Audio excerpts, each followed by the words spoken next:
Pastor Iga Augustine Owekawaala ye musajja ayogeza ensi obwama olw'ebyamagero by'akola. Bw'oba oyagala okumulaba ogenda mu tawuni n'obuuza emmotoka ezigenda e Kawaala ewa Pastor Iga. Oyinza n'okugenda paaka empya we yazze n'obuuza ezigenda ewa Pastor Iga. N'olwekyo jangu nga bw'oli ojja kuwonyezebwa mu linnya lya Yesu Omunazaleesi. Hallelujah. Saturday nights are becoming more fun at Kawala because of the big number of people that come to be prayed for at Pastor Iga's church.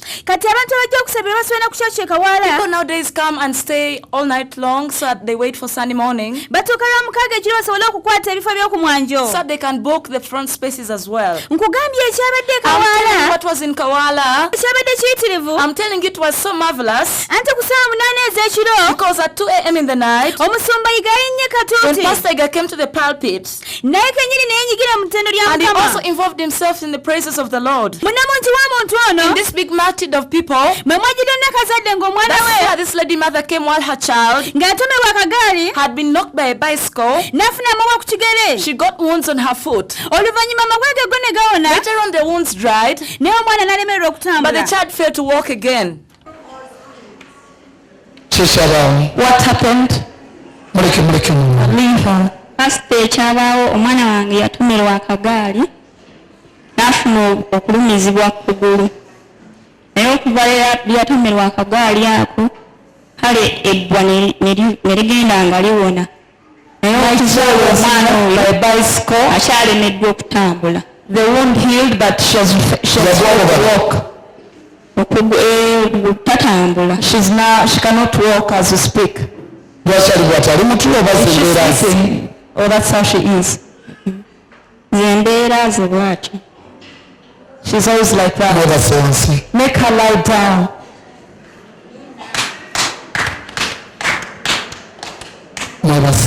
Make her lie down.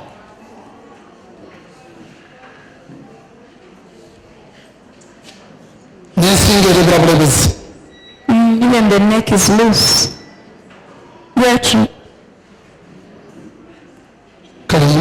Stand up.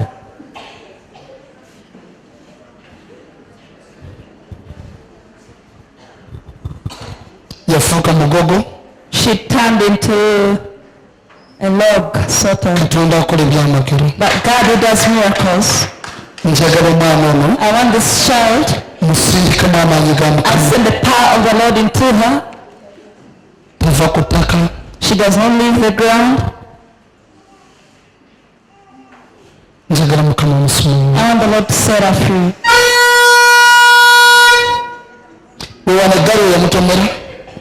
Well, Pastor, that's where the bicycle knocked her.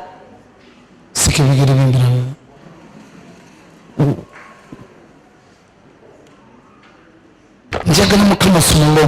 want the Lord to set this child free. These legs are crippled, that are disabled. Whatever was done, I want them to go back to where they come from. It's high time for the world to understand. Pastor Iga is truly called by God.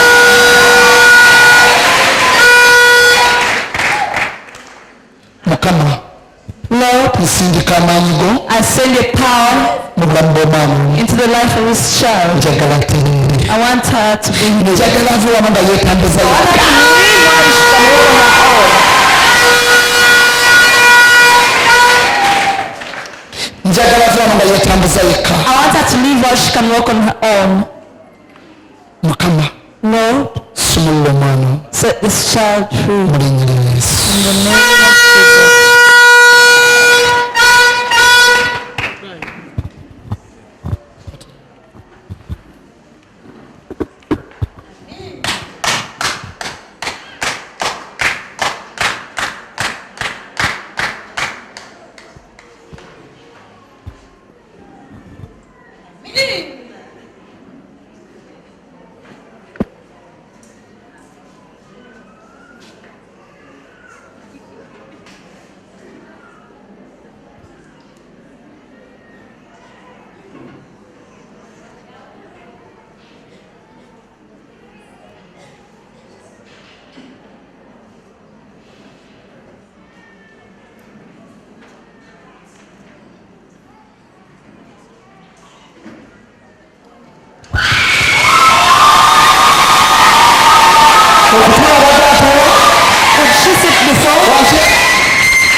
tatula bulungi.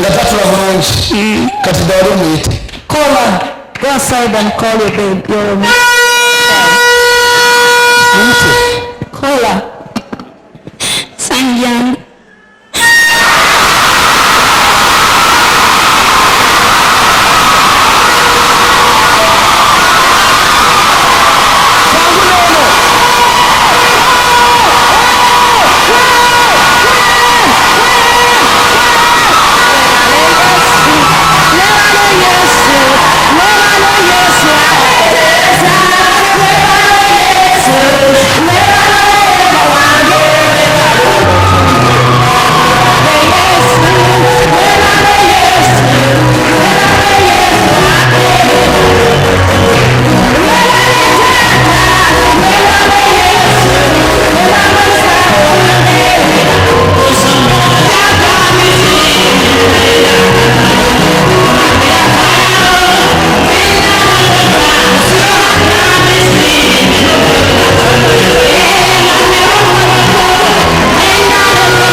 Ebiseera ebisinga batubeera ku TV. Ebiseera ebisinga batubeera ku TV. Tulowooza ebimu byakulinda. Naye basiza amazimu. Andiddeko ssente nnyingi nnyo naye nga simanyi nti nno ekyamagero kiri wano.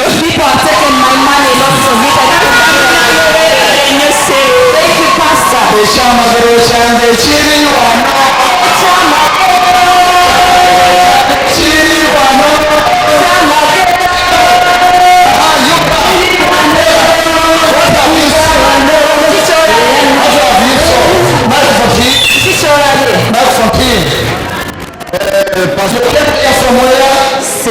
I'm coming from Zimbabwe. Yes. Pastor. Name's I have not two friends. This is wonderful. You are worshiping some God.